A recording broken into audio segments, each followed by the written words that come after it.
জিলহজের প্রথম 10 দিনের আমল, ইবাদত, নেকামল, ভালো কাজ, এটা আল্লাহর কাছে এত প্রিয়, অন্য কোন সময়ের আমল ইবাদত, অন্য কোন দিনের আমল ইবাদত আল্লাহর কাছে এত প্রিয় না। জিলহজের প্রথম দশকের এত মর্যাদা কেন বেশি ভাই? ইসলামের যে মৌলিক ইবাদতগুলো আছে প্রায় সব মেইন সব ইবাদতগুলোর সমাহার এই দশকে আপনি খুঁজে পাবেন, এমনকি রমজানেও পাবেন না সব। এই দশক যে মর্যাদার দশক যায়, ফজিলতের দশক যায়, ইবাদতের দশক যায়, জিকিরের দশক যায়, তাকবীরের দশক যায়, নফল রোজার দশক যায়, ধারণাই নাই আমাদের। রমজানের পরে ইবাদতের সবচেয়ে বড় বৃহত্তম ইবাদতের মৌসুম হলো কোনটা? জিলহজের প্রথম 10টা দিন। কি করব আমরা কোরআন এবং হাদিসের আলোকে 11টি আমলের কথা বলতে পারি। এই 11টি আমল এই দশকের জন্য খাস, স্পেশাল।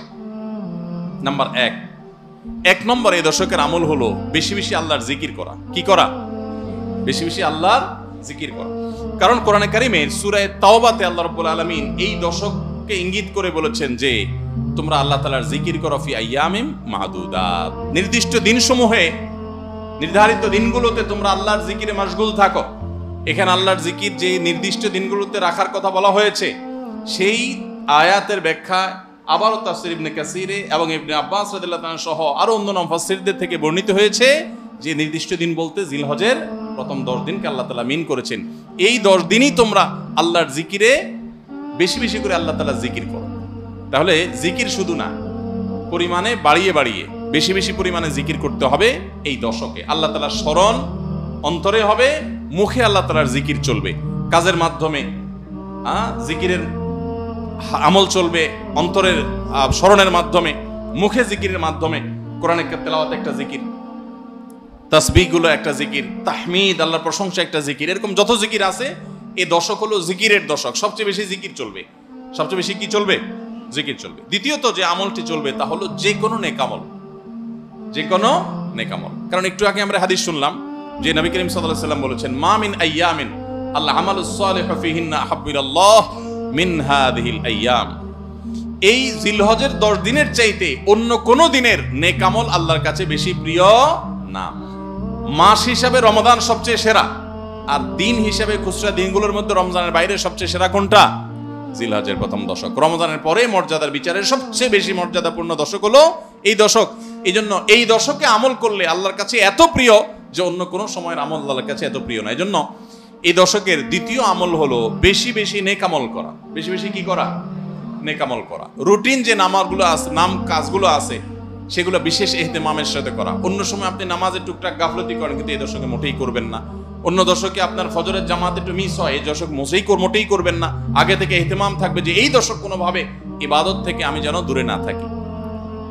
আল্লাহ তাআলা আমাদের সবাইকে আমলের তৌফিক দান করুন। তাহলে 2 নম্বর আমল হলো বেশি বেশি নেকামল করা এই দশকে।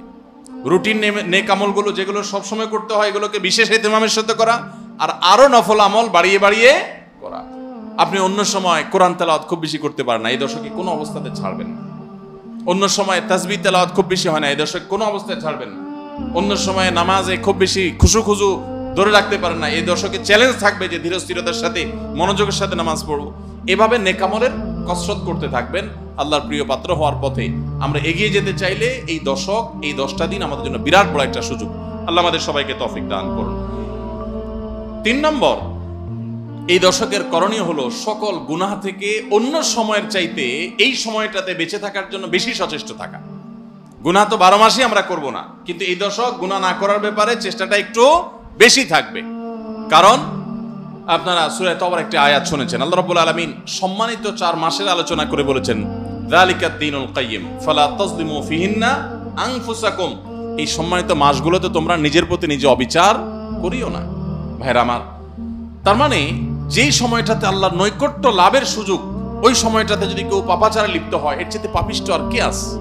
এই জন্য আল্লাহ রাব্বুল আলামিন আমাদেরকে দরদের সাথে বলছেন, ভাষা খেয়াল করেন, ফালা তাজলিমু ফিহিন্না আনফুসাকুম, তোমরা নিজের পায়ে নিজে কুঠারাঘাত করিও না। এই 10 দিন না, শুধুমাত্র এই পুরো সম্মানিত 4 মাস, সম্মানিত 4 মাসের ভিতরে টানা 3টা মাস চলছে, জিলকদ, জিলহজ, মুহররম, আরেকটা হলো রজব মাস, রমজানের আগের মাস।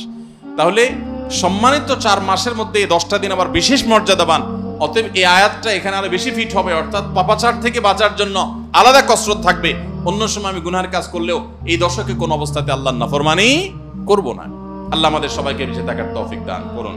ভাই আমার, তাহলে 3 নম্বর আমল আমরা পেয়ে গেলাম। 4 নম্বর আমল হলো যাদেরকে আল্লাহ তাআলা সামর্থ্য দিয়েছেন তারা হজ করবেন।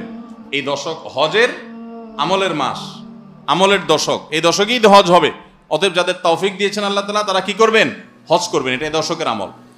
এটা হলো 4 নম্বর আমল। 5 নম্বর আমল হলো যাদেরকে আল্লাহ সামর্থ্য দিয়েছেন তারা এই দশকে কোরবানি করবেন।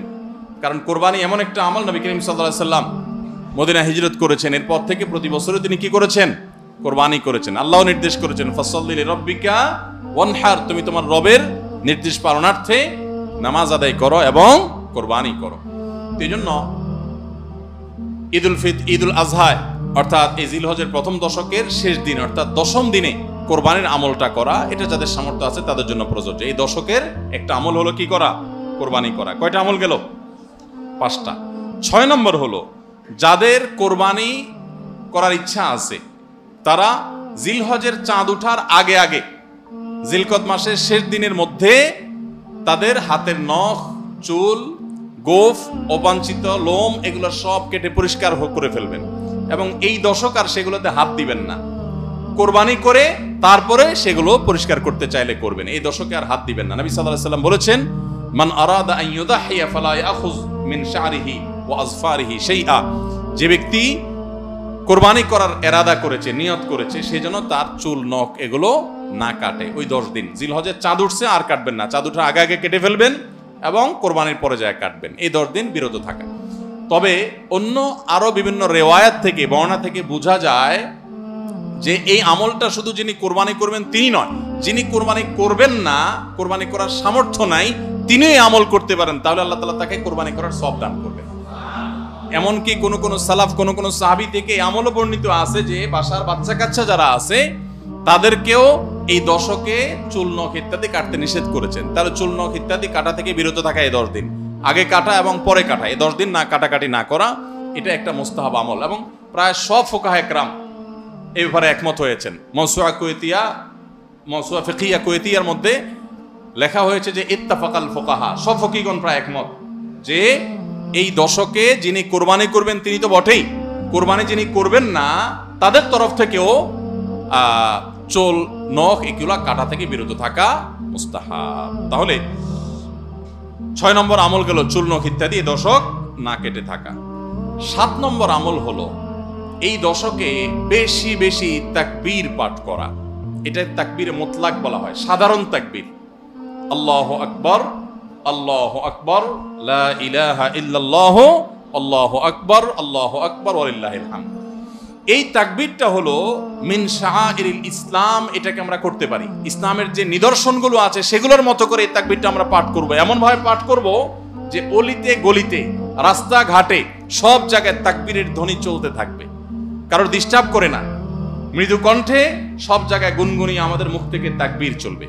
আপনারা অনেকে হয়তো শুনে থাকবেন সাহাবায়ে কেরাম রিদওয়ানুল্লাহি তাআলা আজমাইনের মধ্য থেকে কেউ কেউ, আবু হুরায়রা রাদিয়াল্লাহু তাআলা আনহু, আরো কোন কোন সাহাবীর আমল বর্ণিত আছে যে জিলহজের প্রথম দশক শুরু হলে তারা বাজারে চলে যেতেন। বাজারে কেন যেতেন ভাই? শুধুমাত্র এই নিয়তে বাজারে যেতেন যে বাজারে গিয়ে অনেক মানুষজন থাকবে, তাদের সামনে গিয়ে উচ্চস্বরে তাকবীর পাঠ করব, আমার তাকবীর শুনে পুরো বাজারের সবাই গুনগুনিয়ে তাকবীর বলে উঠবে।